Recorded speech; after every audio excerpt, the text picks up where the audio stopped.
Donc on se retrouve bien sur Revit, sur notre projet génie climatique. Sur l'interface, on peut remarquer plusieurs parties. Donc au haut, on a ce qu'on appelle le ruban, avec tous les différents outils disponibles dans Revit. En haut à gauche, où il y a mon curseur, on peut voir la partie propriété. C'est là qu'on va pouvoir régler les détails de chaque élément. Donc là, vu que j'ai rien de sélectionné, c'est les détails du plan d'étage qui sont inscrits ici. Donc on verra par la suite de la formation les différents réglages possibles. En dessous, on a ce qu'on appelle l'arborescence du projet, avec toutes les vues qui sont rangées de manière classifiée. Et on a aussi la partie avec les nomenclatures et les feuilles, suivies des familles qui sont présentes ici et qu'on peut venir rechercher dans la barre de recherche. Concernant le ruban, on peut remarquer qu'il y a plusieurs parties qui sont associées à des domaines bien spécifiques, comme la partie architecture, structure, acier, préfabrication. Nous, ce qui va nous intéresser, c'est la partie système. Donc dans la partie système, on peut bien voir le panel CVC, donc un regroupement d'outils qui font partie de la même discipline s'appelle un panel. Donc là on a tout ce qui est relatif au CVC avec tout ce qui est gaine et bouche d'aération. Là la partie fabrication, la partie MEP, collaboration PID. Un autre panel important, la partie génie climatique. Donc c'est grâce à celle-ci qu'on va pouvoir poser nos différents éléments de génie climatique qui seront présents dans le projet.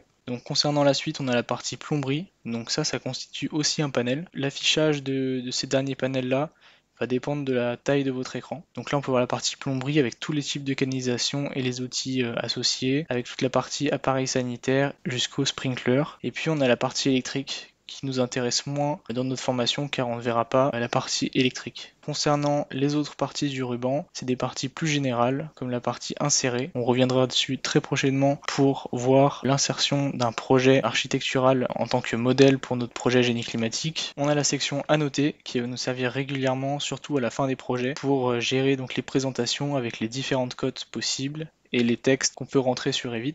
Ensuite, on a une autre section analyser qu'on n'utilise pas particulièrement souvent dans Revit.